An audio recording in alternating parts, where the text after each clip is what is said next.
this Wednesday evening at the Al Bayt Stadium, which saw France defeating Morocco 2-0. 2-0. Doesn't tell the whole story, as scorelines often don't.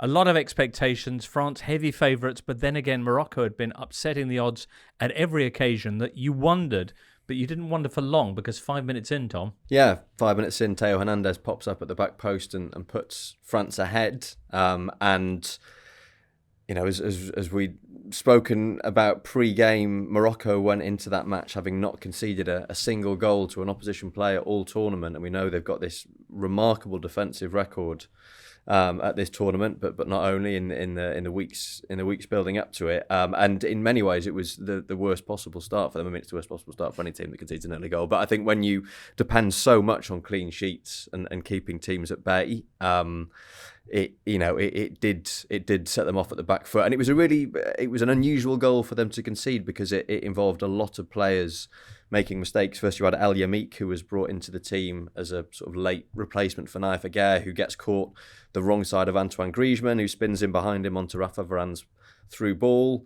And then when he cuts the ball back to Mbappe, you had like the entire Moroccan defence and midfield and maybe a few substitutes and family members all converging on Mbappe. And when his shot was blocked, it falls to Hernandez, who's unmarked and produces a really spectacular finish at the back post. And France are up and running, yeah. It was a remarkably good finish, actually, because it wasn't easy. You had to get that hip pretty high. But it did show, as you said, Tom, the magnetism of Mbappe, because literally everyone just ran towards him. And, you know, we'll talk about it in a bit, but the second goal wasn't dissimilar either. Morocco responded well, though, to this scenario, which we hadn't previously seen of them going behind. Yeah, I mean, they had 50% of their attacking play in the first half came down the right-hand flank, and that was where they were clearly dangerous, and we saw France react to that later in the game. But yeah, they had the overhead kick from El Yamik. Very unfortunate booking for Boufal, who was essentially tackled in the box, but the referee thought, well, we don't need any of that in the game, and out came the yellow card. So, I mean, it could have been a penalty, but I don't think it was. Equally, France had Giroud cracking one off the post. I mean, it was a game that for me was very similar to France's semi-final at the last World Cup, albeit on that occasion they were playing Belgium, then the world's top-ranked side, and on this occasion they were playing surprise package Morocco. But once again, it was France scoring through a defender. It was Samuel Umtiti in 2018. It was Theo Hernandez against Morocco, and then basically leaving the ball to their opponents. That's not something that Morocco have been faced with all that much. You look at the way that they beat both Spain and Portugal in the previous rounds. On both those occasions, their opponents dominated the ball, and Morocco basically kept it tight and, you know, against Spain did the job on penalties, and against Portugal did it with that fantastic En-Nesyri header.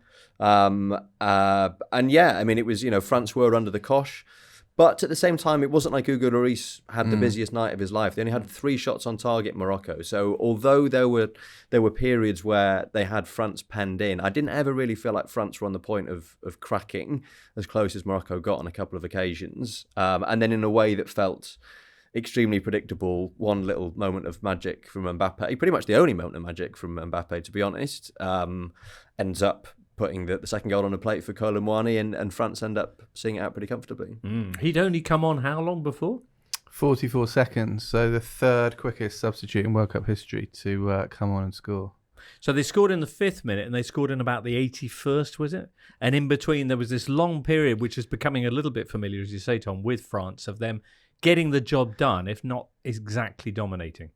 Yeah, France, I mean, people aren't going to like this comparison, but they're a bit like Sean Dyche's Burnley, and they don't mind giving up the ball in some dangerous positions. But they don't actually, as Thomason, they don't actually give up many good opportunities. I mean, They had a similar number of shots in this game, but France's XG was much higher than Morocco's. And I know Morocco did play very well throughout the tournament, but they had given up 13 clear-cut chances, and the French second goal tonight was the first one that actually conceded. So they had ridden their luck at points as well. So it's a lovely story and it's an amazing achievement. But it did feel like tonight they came up against a team who are like hyper professional.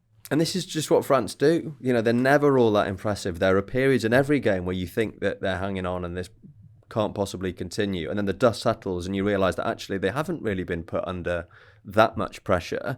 They've been pretty comfortable the whole way through. I mean, this is the first time in the tournament that they've not conceded a goal, so that was a step in the right direction. But that is what Didier Deschamps has done with this team, and it's been his approach the whole way through. And you go back to what's happened since the 2018 World Cup, and his first instinct was to try and progress the team in some way.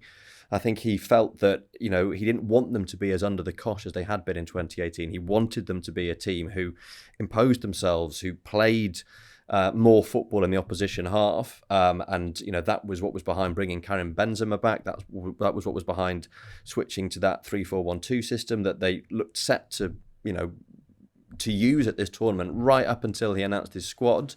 And then when it came to it, he just fell back on what he knows. And what he knows is, solid structure, compactness, defensive solidity. And this group of players, albeit with a few new faces, are quite happy playing that way. They don't necessarily feel that they want to be playing their opponents off the park, monopolising possession. They know that if they sort of follow the 2018 playbook, if you will, it will be enough to win knockout matches. And so it proved once again today. Hello there. If you've enjoyed this video, why not subscribe to this channel? And if you'd like more Totally Football Show content, then just search for us on Apple, Spotify, or wherever you get your podcasts. Not an Athletic subscriber yet? Then just head to theathletic.com/totally to find out our latest entry offer.